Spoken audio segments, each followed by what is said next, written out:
Hello there guys, it's Stephen and Phil back with another video on FOOTY.COM, and we've done loads of top 10 lists recently, including the Bundesliga, La Liga, Serie A and the Championship, which means we have to go to the Premier League eventually. So we're going to run through the top 10 best kits from this season's Premier League campaign. But before we go too far, make sure you hit that subscribe button so you don't miss a video on FOOTY.COM, the home of football shirt culture. Right, so Phil, we've gone to your expert opinion yet again about this. Phil's got a list of 10 of the very best kits, so we want to know what you think in the comments immediately, but we're going to start with Newcastle's home shirt. It's not been a great season. It's not been a great few years for Newcastle, really. No. At least they've got a kit that's pretty good for once. Yeah, I think this one, it was tough to pick this 10th shirt. There was a lot of contenders. Certainly City's away was very close. But I've given it to Newcastle, and I think you have to ignore the sponsor. Unfortunately, that doesn't add anything. It does it's a take terrible away. Sponsor. Terrible sponsor, and the colour is particularly bad. Because I think other than that, I really like what is a very retro shirt. Obviously, retro shirts are very big this year. Yeah. But I like the fact that we've got a central crest. That's something which Newcastle do every kind of so often. Yeah. Once a decade or so. And I think just in terms of things like the collar are interesting. Again, very retro looking collar. The monochrome crest, I think, is a win. So yeah, overall, I think it's definitely a much better shirt than the performances. You feel like if the club was harmonious, this would be a lot more popular with the fans. But unfortunately, it isn't. But it is at number 10 in our list. In at number 9, Phil loves his bus seats, and this is one of the first bus seat shirts that we saw at the start of the season. Unfortunately, modelled by Eden Hazard, who's long gone. But this kit has definitely grown on me. When we first started reviewing it a while back, I remember I think it's grown on both of us a lot more, to be honest. It's just a fun shirt, and what I like about it as well is that each shirt is essentially unique because the way it's cut from a big piece of fabric. Yep, exactly. And I think that's probably my favourite feature too. And you mentioned bus seats, spot on. I really do like those sort of slightly chaotic, random patterns. But I think it's quite good actually with Chelsea that they've obviously taken the inspiration of the stadium. And a lot of clubs say, or brands will say, "Oh, we're using the stadium." You can actually see it as well. Well, exactly. I like that you can actually see. And in a lot of the press photos, it was very nice how they were kind of lining it up, and you can see, oh yeah, that's the roof, and it's maybe not kind of the sort of most refined shirt of the year by any means, but I do really like the fun of it. I think it's good. It's a good shirt. Next on the list at number 8 is quite a controversial, well, not because it's on the list, because it's so early on this list. Yep. Arsenal's away kit, the bruised banana kit, is in at number 8, which means there's 7 better kits. Why is it so low on this? Why is it on the list, and why is it so low on the list? Yep, great questions. I think firstly, why it's on the list, Adidas, although they have not had an amazing year, I think probably their best club, if you like, this year was Arsenal. First year back with them, and they really have delivered. Probably the reason I've only got this at number 7, and it is lower, or is it number 8? Sorry, number 8. Is that I don't personally love the reinterpretation of it. I think certainly it feels like they could have been a bit bolder with the pattern. It feels a little bit, I'm glad they didn't just remake it for a start. That's good. But I feel like it just feels a little bit too subtle. There's something about the colour which I don't love. That kind of it's just those lines really. They're not bruised enough. I think we mentioned it in the video, but it still is a good kit. It's really good kit. A good kit. It's just I feel sometimes when something could be special, you get more disappointed by it, but when it could be a little bit better. I actually do like it. It has grown on me a little bit, but and I can understand why people love it as well. Why people put it even as their number 1 this season. And to reinforce, I think it's really good that they didn't just do the exact same pattern, and that is good. So to be fair, it's in at number 8, but it could be a lot higher. But it's not at number 7. In at number 7 is Burnley's away shirt, which is another kit that's got loads of potential, which is unfortunately adorned with a horrible betting sponsor. But it's still a nice shirt. I really like this. Umbro have been very good this year, and this is another very solid entry. Yeah, I really like this. I think across Umbro kits, obviously they've had a good year. This pattern actually feels really quite fresh, because a lot of Umbro shirts, though they've been really good, there has been quite a lot of the use of the diamond kind of motif, but this one isn't kind of obviously related to that, so it feels quite nice. It's a unique pattern. I think certainly from a colour perspective, I'm not kind of in love with that colour scheme, but it is obviously Burnley's colour scheme, so it's not like they could have really done too much else. Although I would have, I think it would look even nicer sort of for other teams, if you like. But I really like what I've done, and I think even with the sponsors, like you say, at least it's not like Newcastle that the colours doesn't clash. Yeah. So I think definitely it's an underrated shirt. It's a good shirt. I like it. I like the pattern. I like what we're doing. Not quite as good though as West Ham's home kit, which is once again Umbro being the Umbro best really. I like this. It's classy. It's got that retro modern thing nailed to a T. It's a simple design. It works. It's finely crafted. It's just a good shirt all overall. Really good. I think this is one of the best examples this year of taking an old design and freshening it up. It's actually a little bit different to the design it was inspired by. That shirt back in, I think it was the 80s, was much more of a much more of a kind of a V look, and I like that they flattened it out. Even the sponsor, doesn't get in the way, and I think it's obviously not the last we'll see at West Ham on this list. But yeah, this is another one which you could probably put it higher. It says a lot. Yeah, I think really like it. It's been a good year that this is only number 6. Number 5, which is, I swear when we reviewed this, you weren't as keen on it as you are now, obviously. Watford's home kit is in there, which is a bit of a... It's a bit of a change for Watford, really. I mean, they've obviously always been black and yellow, but this has got the kind of the Blackburn thing going on, or the Juve thing, these days. Yeah. But it's a very interesting shirt from Adidas, really. What is it about this you like? Yeah, I think this one, definitely, when we reviewed it at first, I wouldn't have sort of said too much about it, or at least I don't think I did. I'd have to go back and watch. I can't remember what you gave it, but I feel like it wasn't that high. No, I certainly wouldn't have said it was my 5th favourite shirt in the league, rather.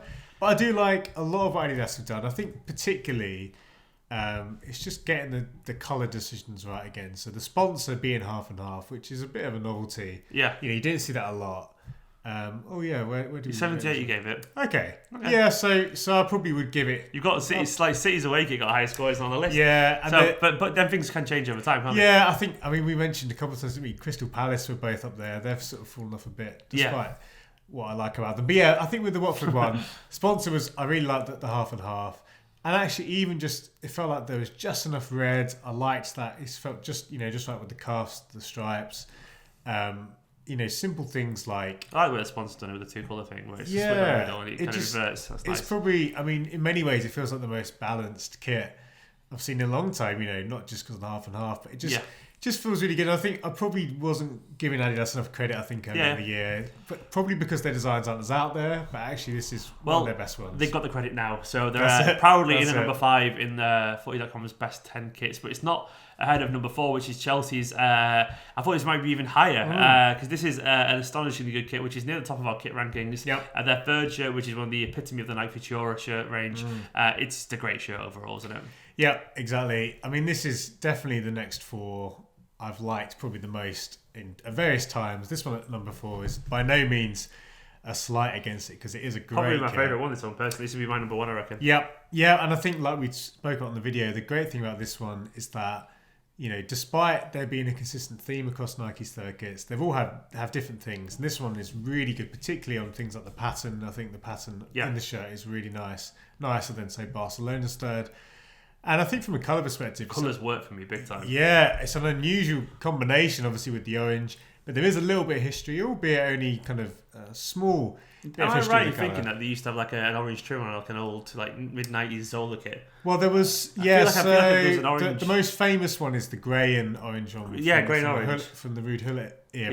Yeah, that's what I remember. Yeah, and that was quite an ugly kit, and I would say it hasn't actually aged well. A lot of 90s kits look really good. I would say that one still looks ugly. However, the orange is definitely a nice theme which they've brought through. It's a subtle orange as well in a good way. It's not like a bright, garish orange. Yeah, and the other big thing which a lot of people say is, that's a horrible colour, but it is a very 90s colour. So if you have any sort of memory of that, or if you look at pictures of old Dortmund kits and PSG kits, you will see orange. That colour.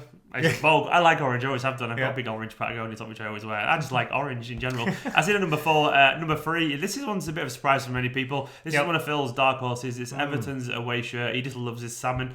This doesn't even hit top 10 for me. But at the same time, I can see why you like it. I can see. I really like that kind of iridescent kind of sashy kind of pattern thing going on. I know you love sashes as well. So this is a sash pattern, which might be up your street. Yeah, this one I kind of thought it might die down in my estimations, but actually I still like it as pretty much as I did when I first saw it. Definitely not kind of a popular choice, I would say. I think from what I gather, a lot of fans... Hasn't caused a stir really, has it? No, I don't think it's caused a stir. I was surprised because I thought this would cause more of a stir. Maybe because of the colour. A lot of people don't associate it with Everton, but it is a colour it's they've not used before. A colour that people really care about. Salmon. No, the salmon, the flashy, corally, pinky salmon thing. And I think for me, what I like about the kit isn't just the colour, though I do like the colour. I think it is definitely that pattern. And we've seen a lot of patterns this year and a lot of crazy patterns. This one is a bit of a different direction. It's a lot more... You kind of have to go up close to appreciate it, I think. And the way you've got a bit of a gradient, but then just the kind of, like you say, the diagonal stripes or the sashes, whatever you'd call them, I think look really nice. And there's something quite, just quite interesting. In a year where we've seen a lot of bold designs, this one feels kind of on its own a bit, I think. I haven't seen many designs like this in terms of the kind of, I think you used to call them shadow stripes. Yeah. And you see that a lot in the 80s and then a bit in the 90s. So it feels like a nice direction from Umbro. And just really quickly, I like the fact that they've not been kind of really too obviously Umbro about it. There's not all these diamonds again. Yeah, sure, I agree with that, yeah. They've kind of gone quite a creative direction. I like that. Good old Umbro.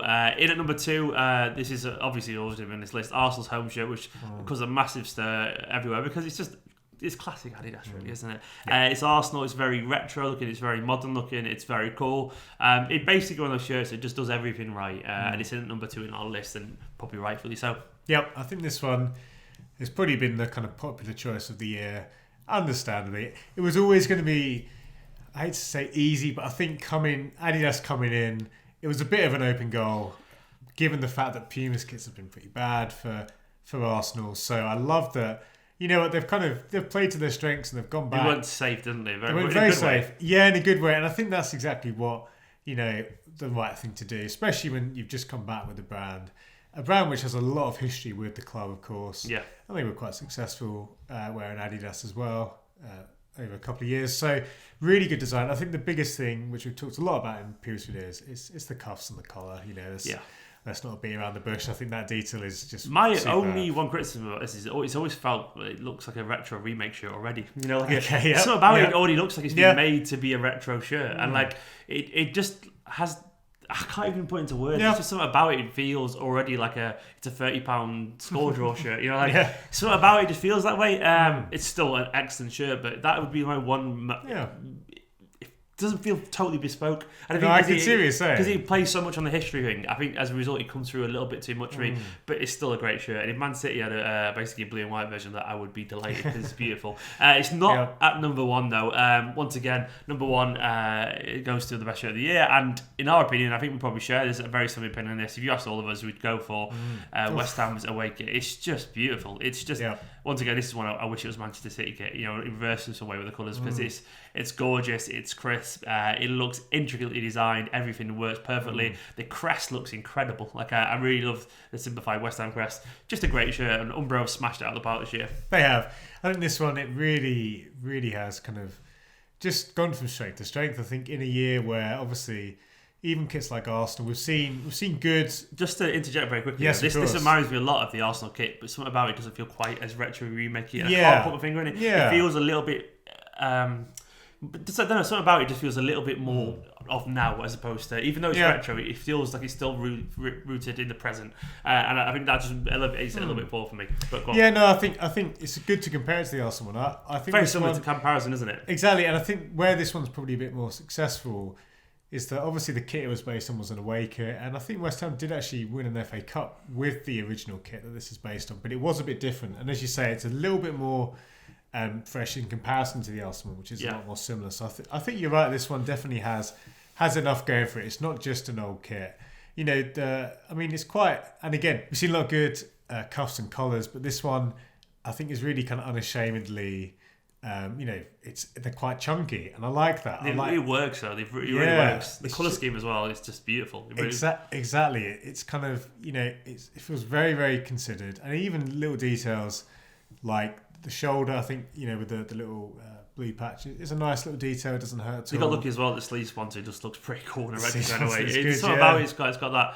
It's a very London feel in terms of very old. Yep. It just feels very West Ham. It does. You got lucky that. It just sometimes I guess you kind of also you're at The kit design is going to do so much with the sponsors, and they all look at that Betway is just nice and simple. It's not one of those atrocious betting sponsors. It's just an alright one, and the sleeve sponsor looks pretty retro in a kind of cool way, and everything just comes together so nicely. I think it's deservedly a number one, I would say. Guys, that is our top 10 Premier League kits. There are plenty of kits that could have been on there. I know some people might maybe put like the Spurs third kit on there or something like that. I might put, as a City fan, I think the City away kit was a good shout with the Hacienda inspired one. And some people might say United's one as well with the old retro badge is a good shout as well. Even Liverpool's home kit was like pretty decent. So there's just basically many kits could have been there other than Southampton's, which were all terrible. But guys, let us know what your top 10 would have been in the comments below. Don't forget as well, go check out the top 10 best Serie A, La Liga, Bundesliga, Championship kits. I'll be back very soon for more videos, so make sure you hit that subscribe button. For now, I've been Stephen, this is Phil, and we'll see you very, very soon.